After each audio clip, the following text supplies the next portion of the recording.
कि पे back time आएगा, बीजेपी ये करेगी। आपको हिंदुस्तान ने मुंबई के लिए माफ़ नहीं किया, उसके बाद जो कश्मीर में हुआ उसका माफ़ नहीं किया, और वो अपना बदला लेंगे। यानी कि जिस तरह भारत चाहता है कि बांग्लादेश को देखा जाए, वैसे ही तुलसी गैबर्ट जो है वो अब बांग्लादेश को देख रही हैं और उसके बारे में बात कर रही हैं। उन्होंने अपना इंटरव्यू दिया है। दोस्तों, तुलसी गैबार्ड हैं, वो भारत आई। She is the boss of all the agencies, intelligence agencies of the United States of America. तो वहां पे मोहम्मद यूनुस बहुत भड़क गया है कि मोहम्मद यूनुस एक रेडिकल इस्लामिस्ट है। He is closet al Qaeda.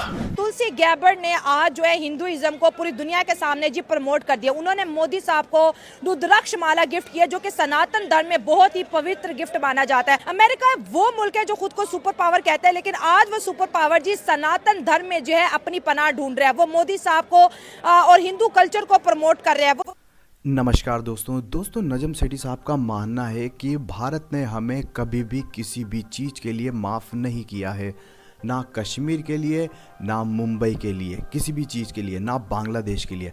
अब भारत के बदले का वक्त है, वो अपना बदला अपने हिसाब से लेगा।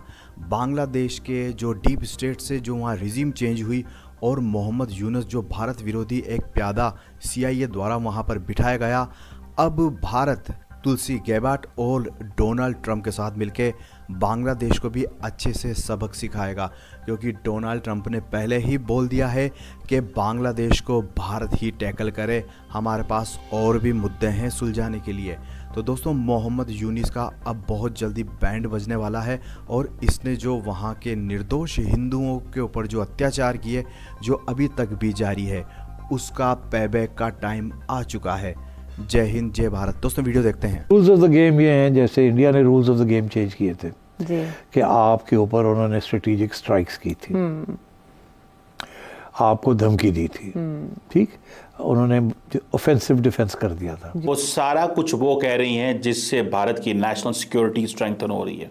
वो कैसे? सबसे पहले तो उन्होंने आपको पता है कि बात की है कि जी unfortunate persecution, killing and abuse of the religious minorities, Hindus, Buddhists, Christians का जिक्र किया उन्होंने।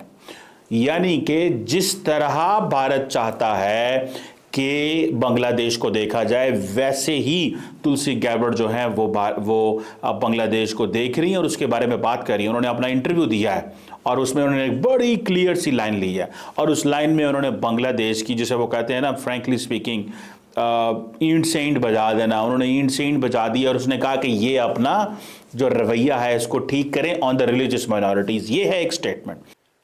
तो वहां पे मोहम्मद यूनुस बहुत भड़क गया है कि आप ऐसा कैसे कह सकते हैं, और वहां पे अलग अलग लोगों ने ये बोला है कि ऐसा नहीं है, कुछ लोग अगर गलत करें तो इसका मतलब ये नहीं कि माइनॉरिटीज पे अत्याचार हो रहा है, फलाना फलाना, जो भी बातें हैं उनकी। लेकिन बात यह है कि यूएस की एडमिनिस्ट्रेशन और ट्रंप खुद ये बिलीव करता है कि मोहम्मद यूनुस एक रेडिकल इस्लामिस्ट है। He is closet al Qaeda. दोस्तों, जब आज से 15 साल पहले, 16 साल पहले जब मोहम्मद यूनुस को अवार्ड दिया गया था नोबेल का, तो ये उस वक्त किसी को समझ में नहीं आया कि एक्चुअली में ये एक प्यादा था जिसे रिजिम चेंज के लिए इस्तेमाल किया गया था, ताकि शेख हसीना पे भी दबाव बनाया जा सकते हैं। एक डेमोक्रेटिक इलेक्टेड लेडी जो रेडिकल इस्लामिस्टों से लगातार लड़ रही थी और बांग्लादेश का विकास कर रही थी, उसको हटा के एक कट्टरवादी, लिबरल कट्टरवादी मोहम्मद यूनुस को बिठाया गया। और नतीजा क्या हुआ? नतीजा ये हुआ कि वहाँ हज़ारों हिंदू मारे गए बिना बात के, और भारत से नफ़रत और भड़का दी गई है। मोहम्मद यूनुस को लग रहा था कि अब बस मैं अमेरिका की छत्र छाया में आ गया हूँ और अब मेरा कुछ नहीं हो सकता।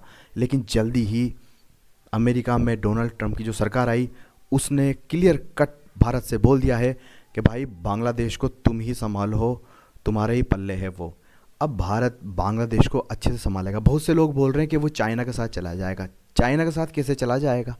उसकी तीनों तरफ की बॉर्डर भारत से मिलती है। भारत को इस बार बांग्लादेश को वो सबक सिखाना चाहिए जो उसके लिए ज़रूरी है। हमने ही देश बनाया है और हमारे ही हिंदुओं को मारते हो सिर्फ इसलिए कि भारत में प्रतिक्रिया होगी। भारत से इनका सस्ता खाने का सामान जाता है, जिसकी वजह से इनका इन्फ्लेशन कभी बढ़ता नहीं है, लेकिन ये भारत को ही प्रोडक्ट को बैन कर रहे हैं। अब तुलसी गैबार्ट ने क्लियर बोल दिया है, दुनिया भर में राइट विंग्स के नेतृत्व उभार पर हैं।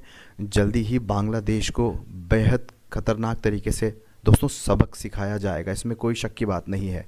अब मोहम्मद यूनुस के बुरे दिन शुरू हो चुके हैं, और अगर आप मोहम्मद यूनुस का भी थोड़े दिन पहले इंटरव्यू देखा है तो वो क्लियर बोल रहा है कि हम भारत से बहुत अच्छे संबंध चाहते हैं, हम भारत के बिना नहीं रह सकते, भारत हमारा सब कुछ है। तो 6 महीने में ही इसके तेवर बिल्कुल बदल गए हैं। भारत को इस बार बिल्कुल भी रहम दिल नहीं बनना चाहिए और ईंट का जवाब पत्थर से देना चाहिए। जय हिंद दोस्तों।